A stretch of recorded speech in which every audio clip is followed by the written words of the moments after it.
Hello, everyone, and welcome to the Kajora Hot Seats. We are here today with some great guests. I'm excited to introduce them.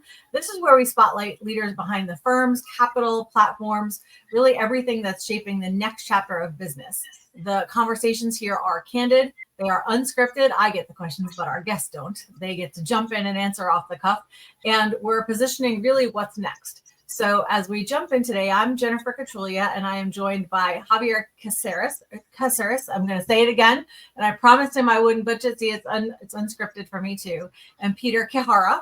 And we are going to be talking about the exciting things they're doing to continue to evolve their firms, their businesses, work with their clients across family office, digital assets, across industry sectors, and a lot more. So it's a privilege to have you both here today. Thank you very, very much. And want to take a few moments just to share your backgrounds, how you both came together. And if you don't mind, Javier, we'll start with you, and Peter, jump to you.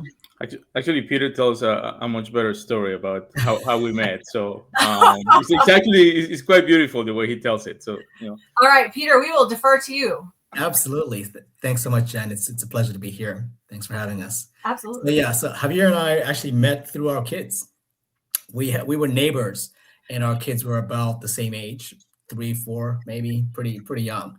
And in the neighborhood, found each other and started playing and formed a great bond and friendship. And then we got to know each other, and we formed a similar, probably stronger bond and friendship than our kids. And we got to talking about all types of things in life and journey and particularly about business and entrepreneurship. And we found this commonality, and that grew into the vision for what became Fortress Accounting. We both had finance backgrounds. I had been a CFO and an entrepreneur for many businesses. Javier had a very similar background, and so there was that commonality. And we had seen what didn't work with many of the companies we'd worked with previously. And so our shared vision was for creating a firm that would work based on the lessons we learned along the way. Did I leave anything out, Javier? You see that beautiful? You tell it so nice. That's We're done here. We're done for today. So that is amazing. But Javier, as I met you a few years ago, you have been, building and really considered a leader across the digital asset space and a powerhouse in the community, obviously with a broader range of things you focus on. So maybe you can tell me about the practices you have between the two of you, where your focus areas are, and what you've seen evolve over 25, and then we'll kind of get into the look ahead. Yeah, absolutely. So for the last 11 years, I've been involved in digital assets. Okay. So when we started Fortress, a big customer base were crypto companies, tokens, and obviously that kind of clients bring more clients within the same space. And very, very quickly, we had a large base of crypto clients, and we were helping them with a wide range of services, from CFO services as they were getting ready to raise funds, preparing for audits, and or just good old bookkeeping and accounting.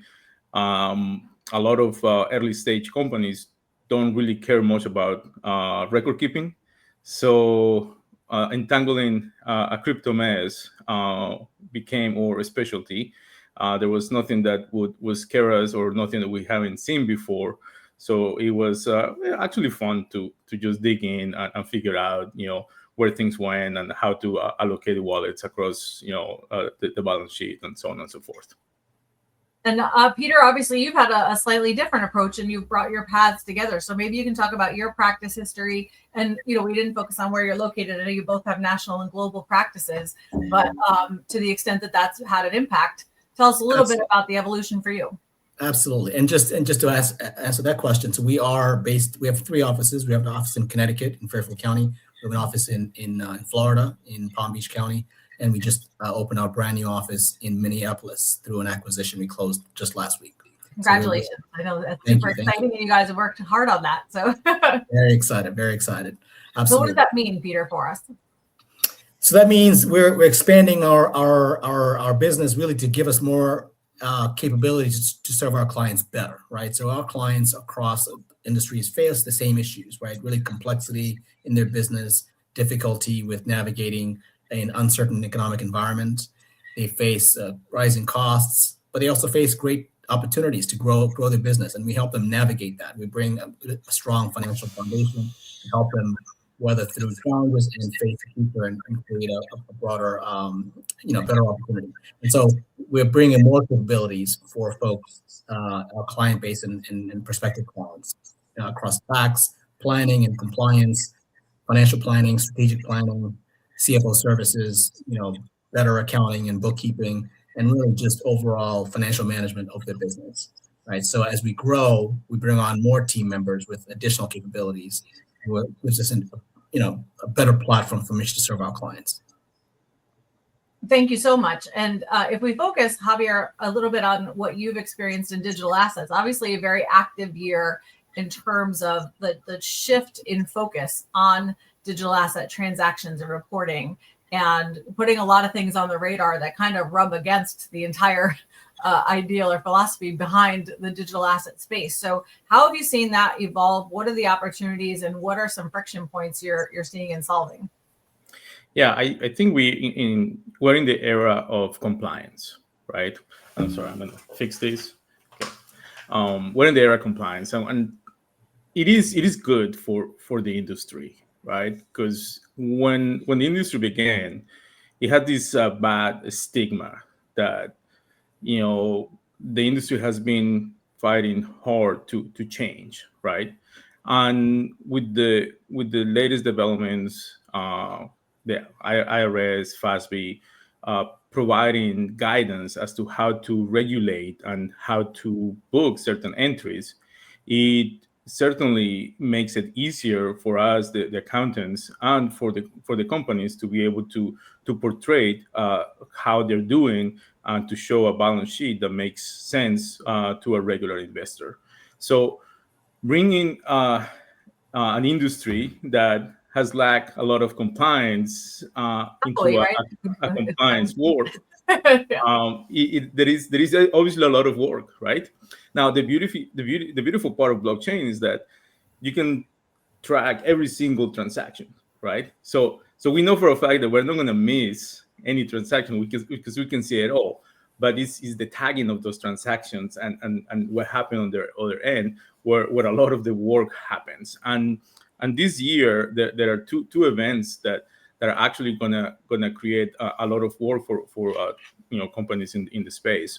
Fair market value was the law, became the law of the land this year, okay? But really in 2026 is we're gonna be able to be enforced. So if they're doing an audit, right, the audit for 2025 should reflect fair market value. Therefore, if they didn't make the change in 2025, they certainly and most definitely have to do it this year. And then 1099 DA. So everybody's familiar with 1099s, but for digital assets, hence the DA, I'm expecting to see a lot of errors coming from the providers issuing the 1099s, and it's not their fault. It's just they lack information as to the cost basis of the assets.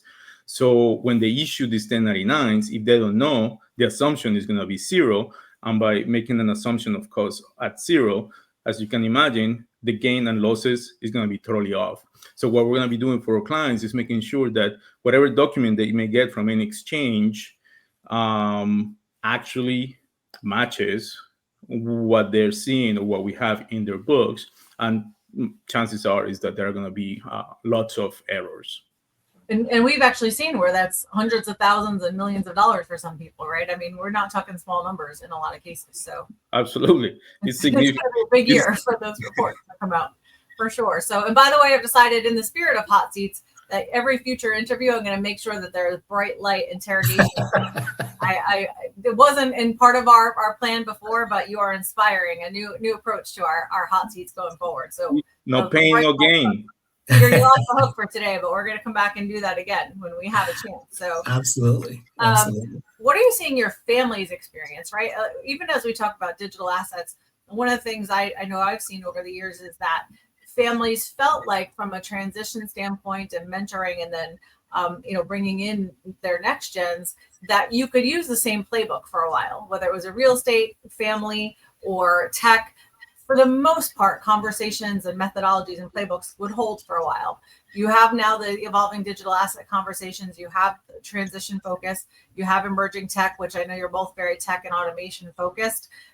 The speed of things, how are you seeing that impact your families, and what do they need to do now that may not have been necessary before? Peter? Yeah, no, that's a great question, Jen. I think so. We spend a lot of time talking to our family office clients about this issue. In fact, I had almost exact conversation with one yesterday. The landscape is changing very fast, and a lot of the times their business was built over generations. So they've got this dual challenge of managing the legacy that was passed down from generations, ensuring that it continues to exist for the future, but also doing so amidst a really rapidly changing landscape, right? New asset classes, new opportunities, but also a lot of risks on the horizon, and making sure that they fully understand those risks and they're positioning that next generation to fully embrace and understand and take advantage of those risks. So a lot of the families we deal with, we have folks that have much more traditional asset base, a lot of real estate, some farmland, some more business interests. But then the second generation, or the upcoming generation, is much more digital asset focused, much more technology savvy, and being able to marry those two perspectives help us manage the legacy wealth, but also bring us into the new age and make sure we continue to prosper. It's a balancing act, and we see families struggling with this all the time. So what we do is try to help create clarity, focus on making sure what is known is well established. And so they're not worrying about their existing businesses, for example, not worrying about taxes, they're not worrying about compliance, they're not worrying about other funds safe. They're really worrying about what can we fully take advantage of what's coming around the corner, right? So really helping them feel secure in their finances, and that allows them to be more open to face the future and seize those opportunities. Appreciate it. Javier, anything you want to add to that as we... I'm just happy to see family offices jumping into the digital asset space. They are, it's funny, they're kind of timid in the sense of the range of assets that they want to acquire, but they're not timid on the size of the assets that they're acquiring. So I think that's very healthy for the space, and lots of opportunities there. We love to work with them and show them all the different things that they can do with digital assets while still remaining quite safe and meet all the criteria that a family offices that tends to be more conservative would expect to have, even though this is considered somewhat risky environment. Well, and I think if we shift gears a little bit, because you're working with such a wide range of business clients as well as families, you've spent a lot of time on acquisition this year. So you've been doing, a lot of pushing the envelope on the due diligence process, on integration. And we know, again, so many of our clients that we're working with go through that process and learn as they go. What are some of the biggest things you knew going in, but you've discovered this year, have been reinforced? And what are some maybe lessons you've learned as you've gone through the process yourself?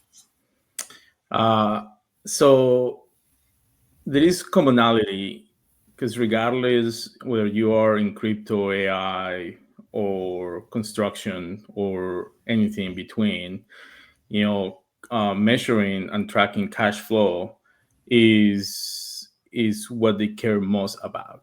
Okay. And at the end of the day, if you have good accounting, you can then do proper tax management. Okay. And if you have good accounting, you can then focus on finance and have our CFOs help them look around the corners and prepare themselves for what's coming in the next few months, next year, whatever they're looking at. So I was happy to see that. That sometimes undervalued accounting becomes super important in these conversations, right? Front burner. Yes. Sure. Yeah. So, well, and Peter, we've talked about, the integration process, especially when you're bringing together really different brands, right? You have the digital asset focus, you have this family office focus, and then again, across sectors. But to Javier's point, there are common threads that have made this make sense for the two of you. So how do you, what led to the decision process to bring these together, and what do you see as your roadmap for 26? Absolutely. So Javier and I are both entrepreneurs, and we founded this business to serve entrepreneurs. We respect and relate to entrepreneurs, and that's really we're here to serve them. So we built this business around the entrepreneur and their business, and the common elements of the kind of entrepreneurs we serve really run across industries, right? It's a lot of the stuff that Javier was talking about, cash flow, right? Security of their business, seizing opportunities, making sure they can make payroll, for example, making sure that they are serving their clients. That really cuts across really whether you're in real estate, whether you're in emerging tech, whether you're in digital assets.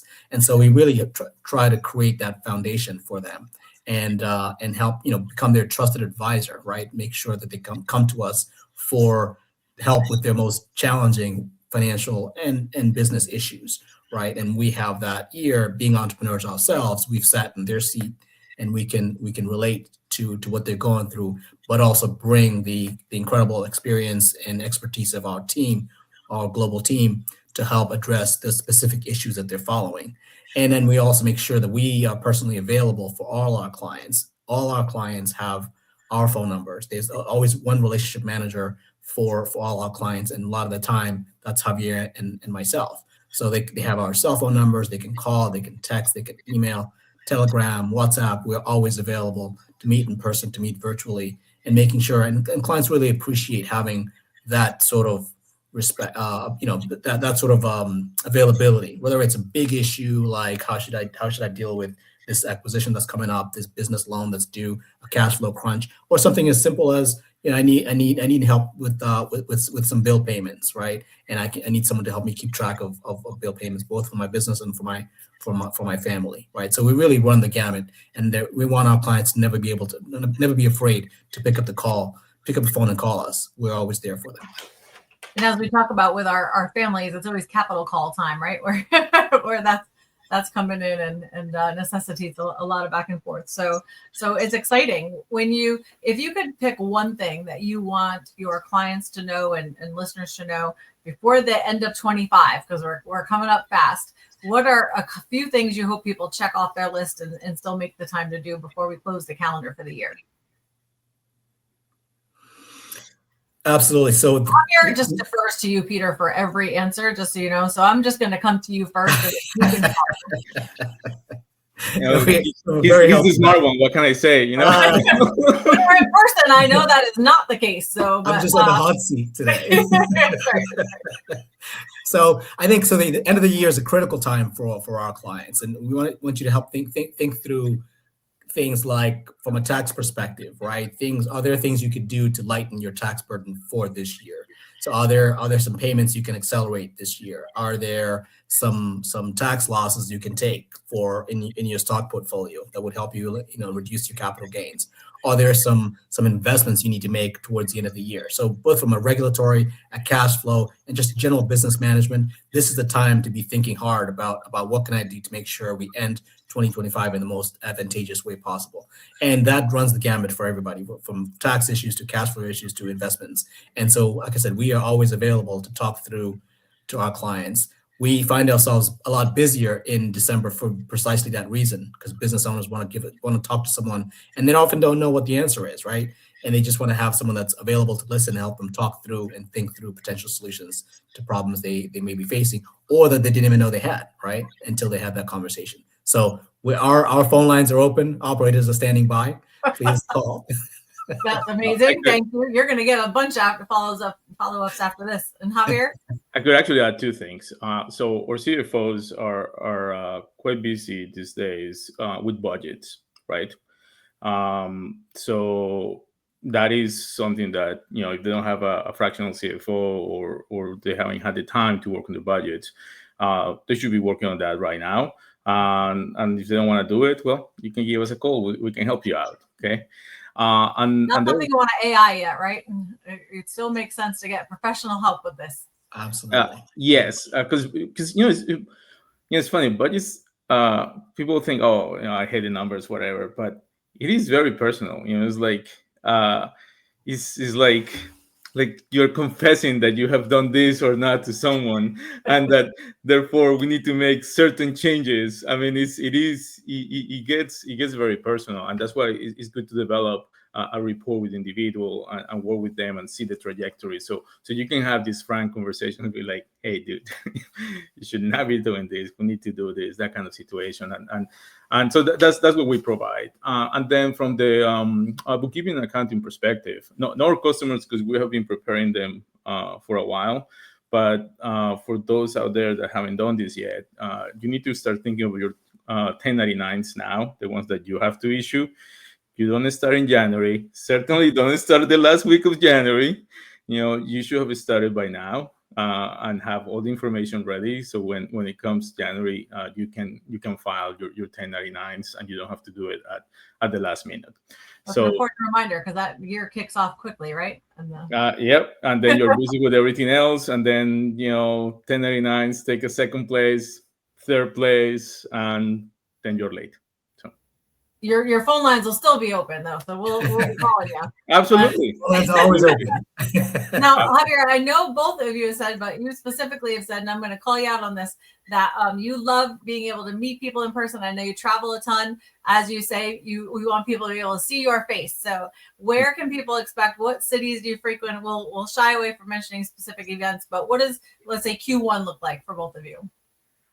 Well, I mean, you can expect to see me at every major crypto conference next year. So certainly I'll be in Miami, Consensus.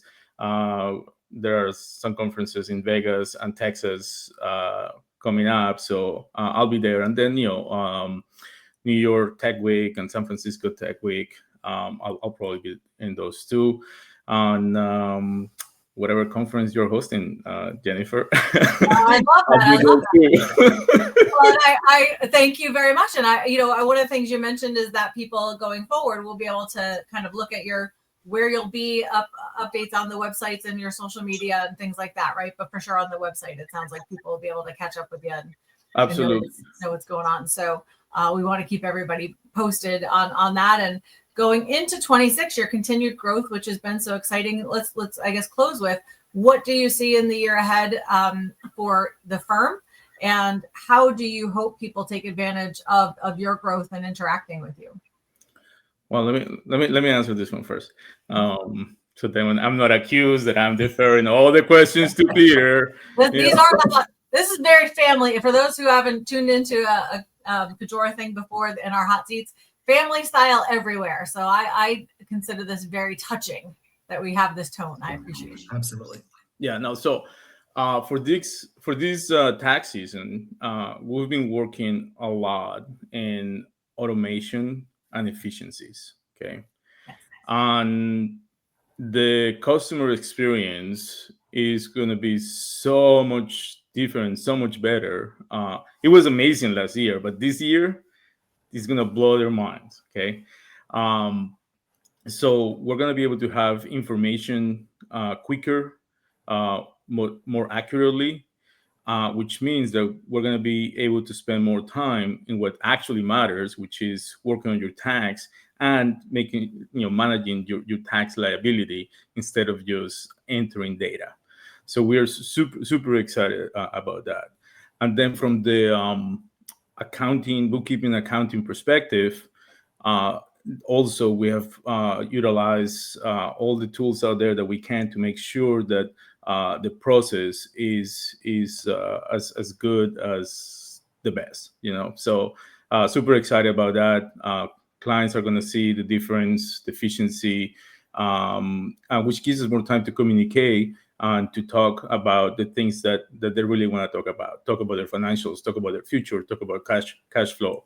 So yes, those two things are something that I am really proud and I want to highlight.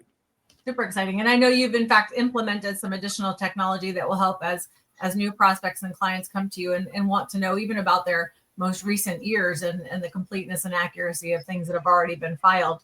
You'll be able to do a lot of look back with clients and verification from our understanding.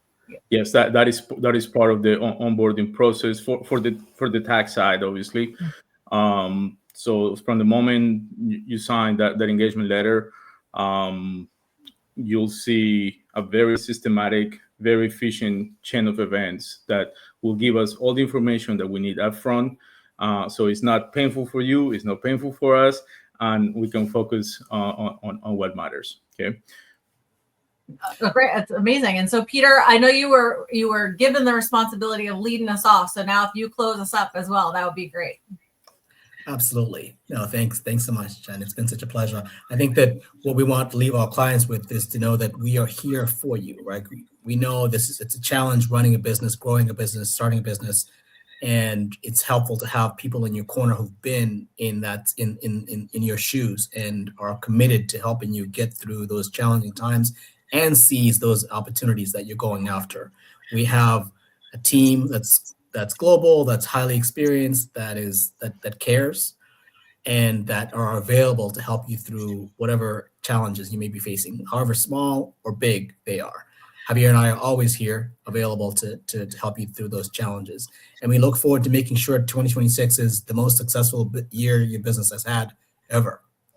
And come back to us a year from now, and we'll be able to make that promise. We'll be able to check whether we delivered on that promise. We're going to do it. We're going to have that bright light on both of you, and we're going to make sure that we hot seat at the end of next year. It is a privilege, and all fun and banter aside, which I think for all of us is our personalities, and I appreciate. But great respect. You're both always such class acts, and it's a privilege to get to know you and work with you, and I really appreciate you being on our hot seat. Thank you for inviting me. We'll follow up. We'll bring more information. And if anybody does want to learn more about Javier and about Peter and about their practices, please feel free to DM us at Kajora, me, either of them, and we'll share in the comments as well so that you can know how to reach them and keep up on their happenings. And again, seeing their faces, as Javier says, over the months ahead. Thanks very much, everyone. And till our next hot seat. Excellent. Bye-bye.